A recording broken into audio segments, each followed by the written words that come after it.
No tenemos este problema que plantea la obra, que si no pagas el alquiler eres desahuciado, desalojado. En Cuba la gente tiene derecho a pagar su vivienda. La paga hasta un tiempo que te da la propiedad de esa vivienda, porque aquí no hay monopolio de vivienda. Quien único tiene vivienda es el Estado. Y no te desaloja. Tú tienes la propiedad de la vivienda o la tienes en arrendamiento durante X tiempo, pero siempre habrá un tiempo en que la vivienda pase a ser de la persona que vive. Ahora hay se están pensando en nuevas maneras, pero en Cuba hasta ahora no existe ese monopolio de la vivienda, ni pienso que existe en ese sentido. Hay personas ya que pueden, en su vivienda propia, pueden alquilarla, pero es una vivienda que alquilan, no es una persona que tiene un condominio, ni que tiene todo un barrio o todo un pueblo que le pertenece. Personas individuales, no. Eso en Cuba no existe. Nuestras condiciones económicas han limitado el desarrollo de construcción, aunque hemos construido casi el doble de lo que existía, pero las demandas son muchas y tenemos limitaciones que, aunque parezca que son pura propaganda, son ciertas. El bloqueo es una gran limitación. Las personas se casan y por lo general tienen que quedarse en la casa de sus padres, o pueden construir encima de la casa de sus padres, o en el fondo de la casa de sus padres o de un amigo, o por el trabajo realizado, por los méritos alcanzados, pueden obtener una vivienda que el Estado les sitúa. O el Estado también puede situar viviendas por personas que tienen una problemática social muy extrema. Ese ordenamiento se hace de esa manera, por los méritos y el trabajo y por las necesidades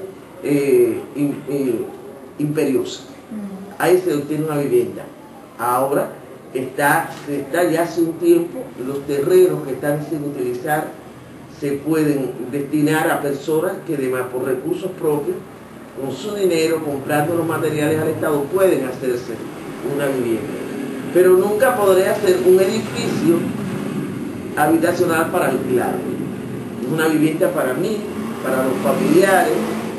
En ese sentido el Estado destina eso. La vivienda ha sido un problema en Cuba, como ha sido un problema la salud por no poder adquirir los medicamentos cerca. Hay medicamentos que están allí mismo, que se pueden comprar allí en los Estados Unidos, que está ahí, y el bloqueo no permite que los compremos allí. Tenemos que ir a Europa, y en esas circunstancias se nos han muerto niños y se nos han muerto personas mayores. Hemos tenido, por desgracia, ese problema. No he comprendido bien. Hay un problema por haber de medicamentos. Sí, el bloqueo no nos permite comprar medicina. En Europa. Okay. Cerca, aquí, en los Estados Unidos, porque hay una ley que lo prohíbe.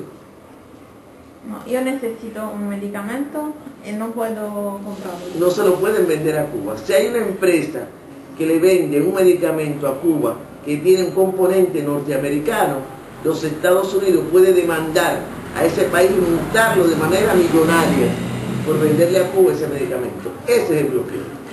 Okay. Entonces todos los medicamentos son esos. Tenemos que gastar mucho más dinero yendo a Europa de manera personal, con amigos que no puedan conseguir un medicamento muy escaso, muy caro para, por ejemplo, niños con cáncer. Nosotros hemos pasado muchos problemas con los niños con cáncer y no podemos comprarlo. Hay medicamentos que nosotros no podemos comprarlo, que harían menos doloroso y engorroso el proceso de los niños con cáncer, por ejemplo, en la cabeza. Y se nos han muerto porque no podemos obtenerlo porque tienen componentes norteamericanos. Aquí he sentido un medicamento por el cáncer de un escorpión. Sí, aquí Cuba ha tenido que desarrollar de manera interna, y eso es uno de los logros del país, los trabajos de medicina. Y nosotros tenemos un polo científico muy importante con investigaciones fabulosas, y hay vacunas que hemos podido hacer en Cuba contra la hepatitis, contra la meningitis, muchas cosas, y hemos donado las vacunas a otros países porque a veces no se nos ha permitido comercializar las vacunas. El bloqueo no nos ha permitido comercializar esos medicamentos que podían salvarle la vida a muchas personas. ¿El medicamento que ellos usan? Ese medicamento que es el del alacrán azul, que está en un estudio, ya se han hecho, ya ha tenido resultados para el cáncer. Ese es de aquí de Cuba, eso de las investigaciones realizadas en Cuba, ese es uno de los logros. Porque el problema de la visión de Cuba de mucha gente en Europa es que no mucho instruida, es que en Cuba puedes hacer el turismo sexual, que las mujeres son más libres, todo eso. Porque es una cultura más libre sexualmente, o es un problema de pobreza. Mira, los medios siempre con respecto a Cuba son distorsionados. De Cuba se dicen las cosas más feas y las cosas buenas no se dicen. ¿Tú sabes qué está pasando con Cuba y Haití? ¿Tú sabes cuántos médicos cubanos hay en Haití? De eso hablan en Europa. ¿Cuántos médicos cubanos hay en Venezuela? ¿O cuántos médicos hay en Timor-Leste? ¿O cuántos médicos hay en, no sé, muchos países que sus recursos son pequeños o su desarrollo es poco? De eso se habla. De eso hablan en el extranjero, en Europa. Se habla mucho de eso en Europa. Y entonces vienen a hablar de turismo sexual.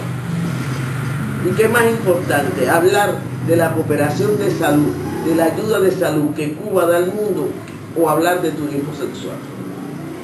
Cuba es un país que tiene como país abierto, pero además cerrado, la información se muestra cerrada a otros lugares, tiene los problemas que pueden tener otros países. Pero en Cuba no hay prostitución organizada, aunque pueda haber prostitutas.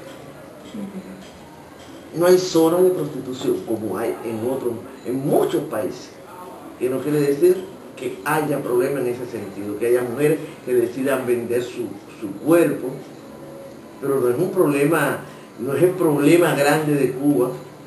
Nuestros problemas son de otro tipo, pero ese no es el problema. Cuando se puede hablar de eso, ¿qué pasa? Pero yo quisiera que también se hablara de esas otras cosas que no conocen, porque no se dice, porque no conviene decirlo al enemigo, al imperio, no conviene decirlo. Te digo, no estoy hablando solamente de los Estados Unidos, estoy diciendo todos los componentes de regímenes sociales o de puntos de vista sociales que son diferentes a nuestros. No les interesa hablar de los logros importantes de Cuba. Sí, Cuba tiene por suerte unas maravillosas escuelas de arte. Yo no soy fruto realmente de la escuela de arte. Las escuelas de arte son creadas al triunfo de la revolución, después del triunfo de la revolución. Ese también es uno de los logros que esta revolución ha tenido, que esta sociedad ha hecho. Y en las escuelas de arte hay mujeres muchas. Y te diré que en Cuba hay excelentes directoras y excelentes actrices. También Cuba ha tenido una tradición de actrices y actores muy buenos, muy buenos. Cuba es la madre de la telenovela, la radionovela y la telenovela.